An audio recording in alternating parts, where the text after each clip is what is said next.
A 20-year-old girl from the Philippines walked into the biggest tennis tournament on earth ranked 140th. Nobody knew her name. Nobody gave her a chance. And within 7 days, she had the entire sport asking one question. How did we miss her? Remember this moment. Because in 12 months, you're going to watch this story get told on every major sports network in the world. And you're going to know you saw it first. Rewind to March 2025. Miami Open. One of the biggest tournaments on the planet. Alex Eala walks through the entrance as a wild card. Ranked 140th, 20 years old, from the Philippines, a country that had never once produced a player capable of reaching a WTA 1000 semi-final in 47 years of trying. Nobody gave her a second look. The draw came out. The analysts moved on. The cameras pointed somewhere else. But the Filipino community? They knew something the rankings didn't. And they showed up. First match. Madison Keys. Top 10 player. Grand Slam champion. Gone. Second match. Iga Swiatek. The most dominant force women's tennis had seen in a decade. A player who had been dismantling opponents like clockwork for years. Gone.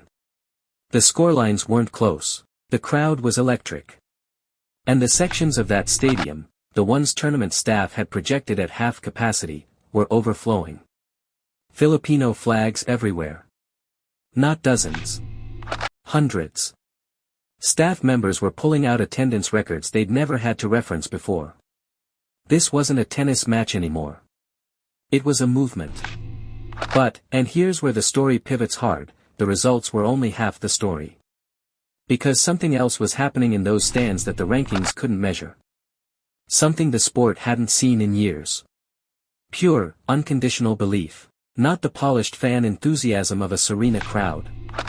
Not the reverent appreciation of a Federer gallery. Raw. Loud. Desperate. Devoted. 115 million Filipinos watching from 8,000 miles away. Glued to streams, to updates, to prayer groups on social media that had been running for days before the matches even started. When Eala won that second match, when she became the first Filipino in history to reach a WTA 1000 semi-final, the reaction wasn't celebration. It was release. Decades of hope. Finally exhaled. And here's what nobody in the tennis establishment understood yet. That kind of devotion doesn't disappear after one good week. It compounds. Watch what happens next. The rest of 2025 becomes a masterclass in controlled ascent. Past 100 in the rankings. Past 70. Past 60. Past 50. First WTA 125 title, Guadalajara. Clean. Dominant. No drama. Just a player executing exactly what she'd been building toward. Each tournament brings more flags. More prayers. More people who had never watched a tennis match in their lives suddenly knowing the difference between a first serve and a second. But then February 2026 arrives. And everything accelerates. Dubai. Jasmine Paolini across the net. 8th seed, one of the most decorated players on tour. A woman who had been a top 10 fixture for years. Eala doesn't blink. 6-1. First set. Over before Paolini found her footing. Tiebreak. Second set. Closed out with surgical precision. A top 8 opponent reduced to chasing a ball she couldn't read. The crowd erupts. And then Eala does something no tennis player does after a performance like that. She turns to face the stands. Holds the microphone. And asks one question. How many of you have prayed for me? Silence for exactly 1 second, then a roar so loud the broadcast had to adjust its audio levels. That moment, that single question, travels around the world in under an hour. Clips. Reactions. Tears. Full video compilations. Trending on every platform in Southeast Asia simultaneously. Because it wasn't just a celebration. It was an acknowledgement. She knew where the power came from.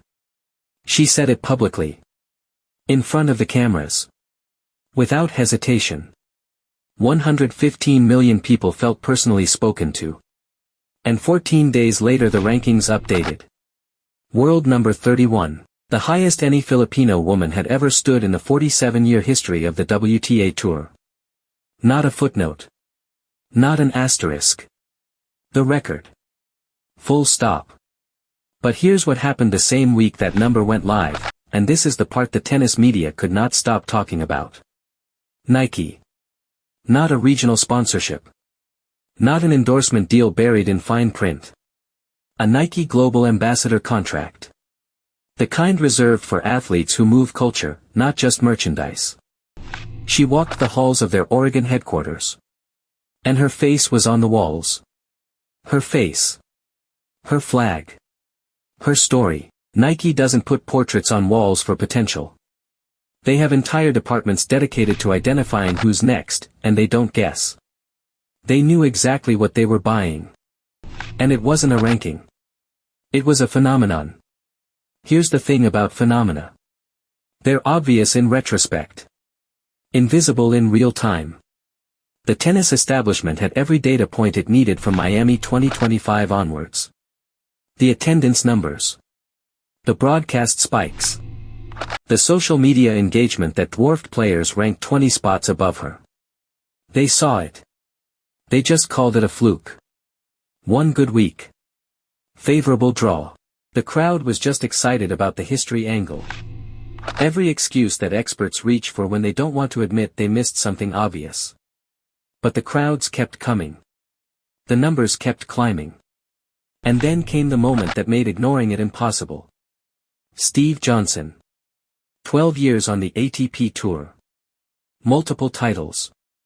A man who has competed alongside and against some of the greatest players in the history of the sport. A man who knows the difference between a story and a star. Sitting on the Nothing Major podcast. Unprompted. He didn't hedge. Didn't qualify. Didn't say, could be, or, has the potential to become. He said it flat. Is she bigger than Sabalenka? Is she bigger than Coco? Then answered his own question. She is just like an absolute rock star. Yes. Bigger than Aryna Sabalenka, the reigning world number 1. The most feared competitor on the women's tour. Bigger than Coco Gauff, the Grand Slam champion, the face of American tennis, the player Nike had been building for a generation. As a draw. Right now. Present tense. The tennis internet did not recover for days. Here's why that declaration lands differently than regular hype. Johnson has no agenda. No sponsorship deal to protect. No narrative to sell. He's a straight-talking former player who calls what he sees. And what he saw, across Miami, across Dubai, across the Indian Wells practice courts where he watched Eala work alongside Sabalenka, was something the sport produces maybe once a decade. An athlete who makes people feel something they didn't know they were missing. That's not a talent you develop. Either you have it or you don't. Eala has it. But now we have to talk about the gap. Because this story isn't complete without it. Dubai quarterfinal, Coco Gauff across the net. 6-0. 6-2. Not close. Not a match that came down to a few key moments. A lesson. Clean and unambiguous. Eala didn't spin it. Didn't hide behind fatigue or conditions or the moment being too big. She stood at the press conference podium and said it directly. The gap was pretty prominent. For words that took more courage to say than any victory speech. And then, after the pause that every journalist in that room was waiting for, she said 5 more. But I'm on the right path. That's not a coping mechanism. That's a roadmap. Because here is the reality that the scoreline in Dubai cannot erase. 18 months ago she was ranked 140th. Today she's 31st. She's beaten a world number 1. She's broken a 47-year national record. She's become the biggest draw in the sport before winning a major title. The gap to Gauff is real. It is also closing. And that brings us to right now. Indian Wells 2026. The draw is out. Eala is seeded for the first time ever at a WTA 1000 event. Seeded 31st. With a projected path that could put her across the net from Coco Gauff as early as the third round, the analysts who scrolled past her name a year ago are now circling it in red. The YouTube algorithm is flooded with videos trying to explain a rise it failed to predict. Podcasts are scrambling. Broadcasters are repositioning cameras. Tournament directors are cross-referencing attendance data from Dubai to adjust their staffing numbers. All because one player changed the commercial equation of the sport without asking permission. This is the inversion nobody planned for. The traditional path to tennis stardom is linear. You win a major. You build a following. You become a draw. That's the formula. That's how it's always worked. Eala ran it backwards. The following came first. The commercial power came first.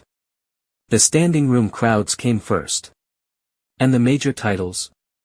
Still ahead of her. Which means, and think about what this actually means, the sport is watching an athlete who already has everything that usually comes after the breakthrough. Before the breakthrough. The question Indian Wells will answer isn't whether Eala belongs. The question is how far she goes when the moment is finally this big. 115 million people didn't wait for a ranking to tell them what to believe. They packed stadiums when she was a wild card. They flooded prayer groups when she was unseeded. They showed up in numbers that made tournament directors recheck their math, before a single expert had validated what they already knew. They saw it first. And now the rest of the world is catching up. Can Eala turn that belief into a deep Indian Wells run? Or does the Gauff gap still need closing before the story reaches its peak? Drop your prediction in the comments. Because the fans who believed early, they deserve to be here for every moment of what comes next.